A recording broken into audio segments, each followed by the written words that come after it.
Okay, go ahead. Good morning. My name is Brenda Joyce Moore, and I am a resident of Florence, New Jersey. Okay, I am doing this interview because my friend Deatrice Huggins asked me if she could interview me concerning my experience at North Carolina A&T State University. Okay. Okay, can you tell me why you chose this HBCU and what your major was? Okay, initially I had sent applications off to Ohio State and Michigan State. However, when I talked to my cousin Brenda Henry, who was a resident of Winston-Salem, North Carolina, she says, "Why are you selecting those colleges?" She said, "Girl, you got to come down here to Greensboro and attend A&T." I said, "What do you mean A&T?" She said, "Come on down here to North Carolina A&T." I said, "But I've never been to I did not visit A&T. She said, "That's okay." She said, "Come anyhow." I said, "Okay." So I went to North Carolina A&T State University unseen. My mother put me on a train with all of my baggage and sent my trunk down. And I ended up at North Carolina A&T State University in 1961. That's September 1961. Okay, what was the biggest transitional issue you faced when you started at the college? My biggest transition was I am a girl from New Jersey, born and raised in New Jersey. When I got off that Amtrak train in Winston-Salem, North Carolina, to the surprise of my life, I saw these signs that said, white people and colored people. And I said, "What is this? White people and colored people?" I had never seen anything like that before in my life. The bathrooms were, hey, they were separate bathrooms for black people. Well, at that time they were called colored people and white people. That was a real surprise to me.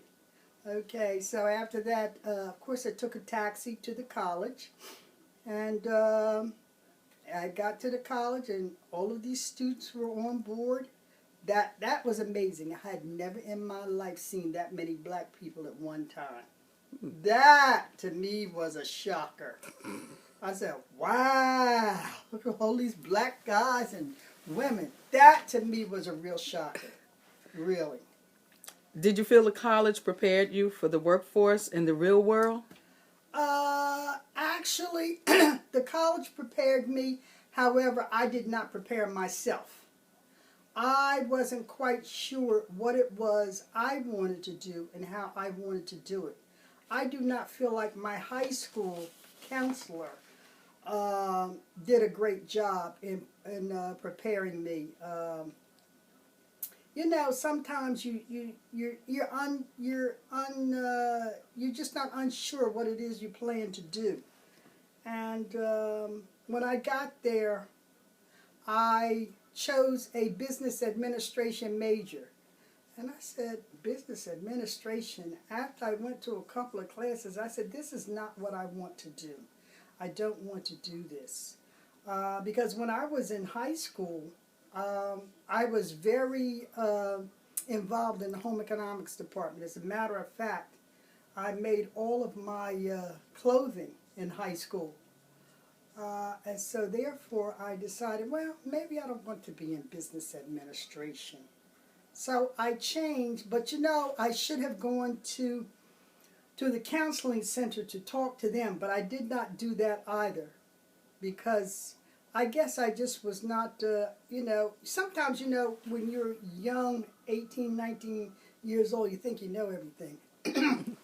Nobody can tell you anything And no one steered me to the counseling center, but I should have gone to the counseling center and talked to those folks over there. But at any rate, I decided to major in home economics.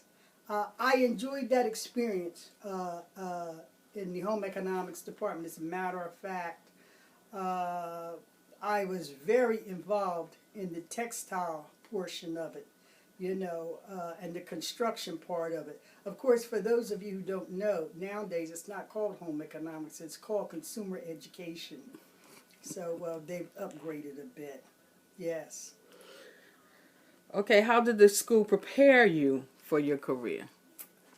I don't even know if it's a career because, first of all, I hadn't, let's put it this way. What I ended up doing was not something that North Carolina A&T prepared me for. And that was not A&T's fault. That was my fault. Because perhaps I should have gone into the Fashion Institute of Technology in New York as opposed to going to the historically black college. I do not regret my experience at the historically black college. I enjoyed every minute of it. As a matter of fact, I go back every year for the homecoming and would have gone back for homecoming again this year but for the pandemic. But I enjoyed my experience there. But anyhow, I'm off track a little bit. No, A&T did not prepare me for what I eventually did for 38 years, which was when I came out of A&T. I went to New York looking for a job as a buyer.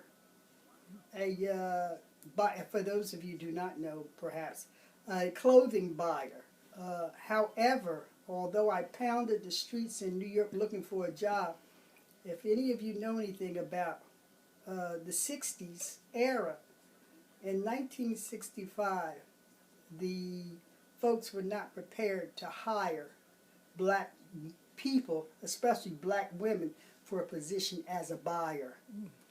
And so although I went from store to store to store trying to become a buyer, trying to get a job as a buyer, because that's what I was prepared for in home economics, in that area.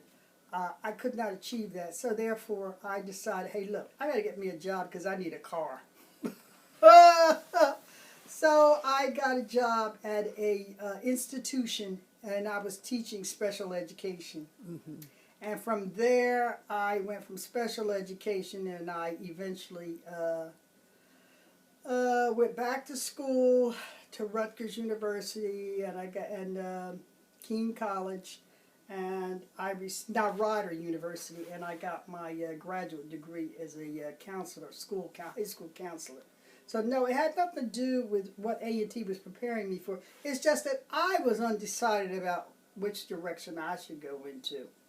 And so I was a counselor for the past, when I retired, I had been a high school counselor for about 25 years. Prior to that, I was in junior high school and elementary school as a school teacher. Can you show us your jacket? What is that on your jacket? This is a vest that I got at North Carolina A&T. This is at homecoming. Is there anything on the back? Oh, yes. Okay. Aggies. Yes. Yeah. Okay. See, when I was there, we would say Aggie born, Aggie bred. When I die, I'll be an Aggie dead. However, now they have a new motto, and it's Aggie do. Aggies do. But I've forgotten what it is because I don't usually say I'm not a millennial. And, they've changed it Okay. Well, Mrs. Brenda Moore, we thank you for this interview, and you have a blessed day. Okay.